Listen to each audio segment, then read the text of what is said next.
کہ باقاعدہ طور پر اب نوٹیفیکیشن ہونے والا ہے کہ chief of army staff field marshal Asim Munir صاحب باقاعدہ طور پر چیف آف ڈیفنس فورسز ہوں گے، اور جس دن سے ان کا نوٹیفیکیشن ہوگا اس دن سے وہ 5 سال کے لیے ہوں گے. تو کہا یہ جا رہا ہے کہ 2030 تک فیلڈ مارشل عاصم منیر صاحب جو ہیں وہ چیف آف ڈیفنس فورسز ہوں گے.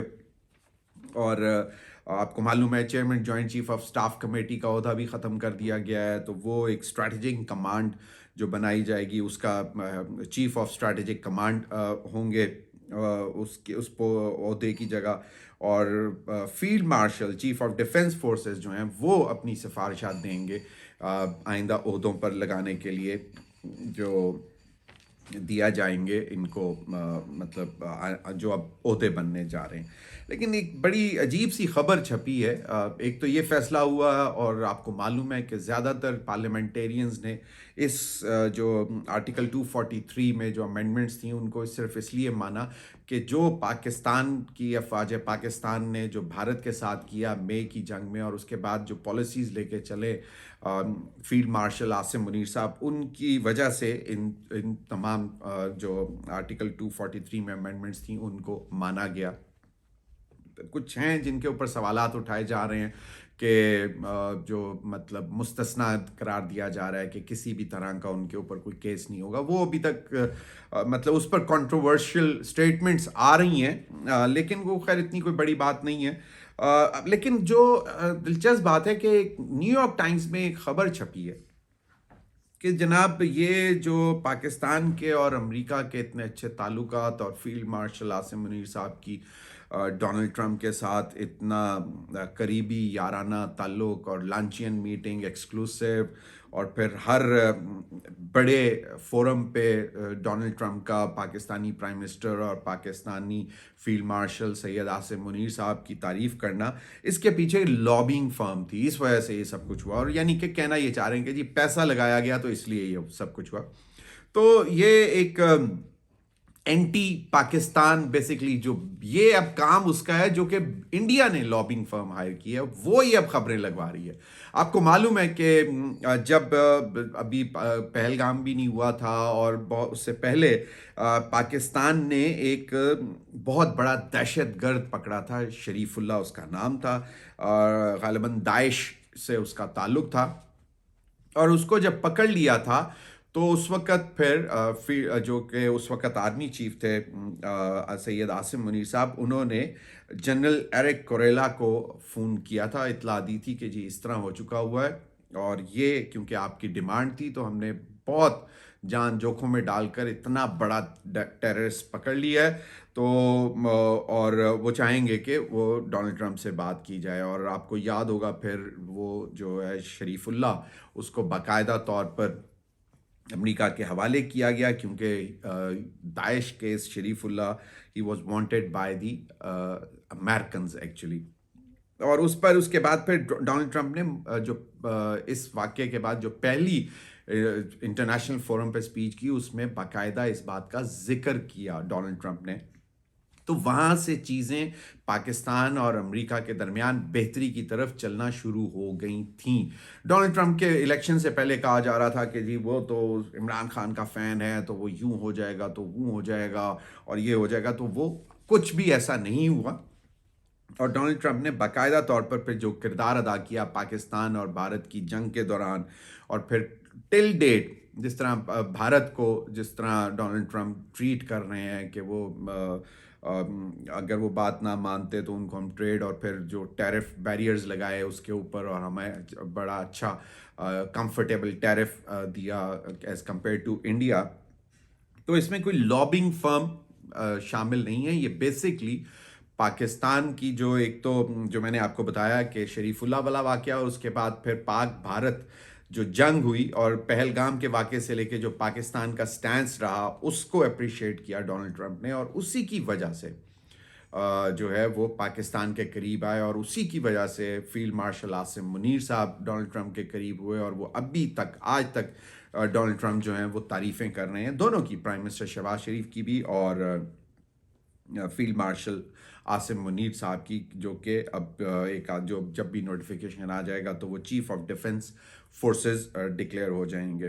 تو یہ ایک ہے. اب دیکھنا یہ ہوگا کہ پاکستان کی جو پالیسیز ہوں گی اس ڈسیژن کے بعد چیف آف ڈیفنس فورسز، وہ کیا ہوگی. دہشت گردی کے خلاف اطلاعات یہی ہیں کہ زیادہ سخت پالیسیز آئیں گی. افغانستان کے ساتھ جو ہے وہ سخت طریقے سے ڈیل کیا جائے گا. انڈیا کے ساتھ بھی برابری پر بات کی جائے گی ہر لحاظ سے، اور اگر وہ کوئی ایگریشن کریں گے تو ان کو اسی طرح جس طرح مئی میں جواب دیا تھا تو اس سے بڑھ کر جواب دیا جائے گا.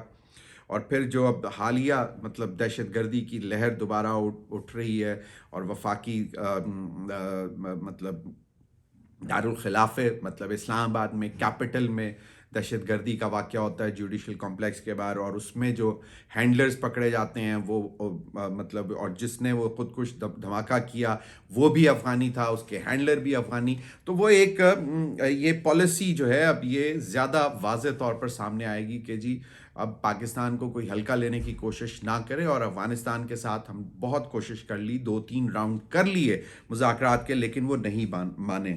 تو اب جب کہ پورا ایک سٹرکچر چینج ہو رہا ہے پاکستان کی ڈیفنس فورسز کا، تو جس میں مطلب فیلڈ مارشل آرمی کی طرف سے عاصم منیر صاحب فیلڈ مارشل ہیں، تو اور ایئر مارشل جو ایئر چیف ہوں گے وہ ایئر مارشل کہلائیں گے، اور ایڈمرل فلیٹ جو ہے وہ کہلوائیں گے. نیول چیف جو ہیں وہ ایڈمرل فلیٹ ہوں گے which is equal to marshal, field marshal کا جو ایکولنٹ ہوتا ہے. تو یہ ایک ہے ڈیولپمنٹ. تو اب ناظرین، اب دوسری طرف ملا عبد الغنی برادر صاحب جو کہ نائب وزیر اعظم ہیں، کابل میں بیٹھے ہوئے ہیں، طالبان رجیم کے انٹرم جو رجیم ہے اس کے، وہ بڑی مطلب عجیب قسم کی انہوں نے گفتگو شروع کر دی ہے. اب انہوں نے کہا کہ جی اب ٹریڈ تو، حالانکہ ابھی ایز وی اسپیک پاکستان نے ٹریڈ بند کی ہوئی ہے، یعنی کہ پاکستان افغانستان سے کچھ بھی نہیں لے رہا، کچھ بھی نہیں منگا رہا. اور اس وقت جو بارڈرز کھلے ہوئے ہیں وہ صرف اور صرف افغانیوں کو جو ہم واپس بھیج رہے ہیں اس کے لیے کھلا ہوا ہے. اور بہت سارا افغانی فروٹ جو کہ ایران کے ذریعے بھی پاکستان میں آ رہا تھا اس کو بھی ابھی تک روکا ہوا ہے، وہ بھی ٹرکس جو ہیں کلیئر نہیں کیے گئے. تو ملا عبد الغنی برادر صاحب پڑھ کے کہتے ہیں کہ جی ہم ٹریڈ، یعنی کہ کابل جو ہے وہ پاکستان کے ساتھ ٹریڈ بند کرنے کی اناؤنسمنٹ کر رہا ہے کہ جی ہم 3 مہینے میں بالکل پاکستان کے ساتھ ٹریڈ بند کر دیں گے. اور جن کا بھی کوئی لین دین ہے، یعنی کہ جو بھی تاجر لوگ ہیں افغانستان میں، جن کا بھی کوئی، ان کا جتنا بھی کوئی لین دین ہے پاکستان میں، تو وہ ختم کریں، مکائیں. یعنی کہ 3 مہینے کے بعد جو ہے وہ بھی ہم اس کو بھی آنر نہیں کریں گے. اور پھر تھریٹ کیا جی کہ جی ہم نہ پاکستان سے کچھ لیں گے اور نہ پاکستان کو دیں گے. دیکھتے ہیں کس طرح سروائیو کریں گے.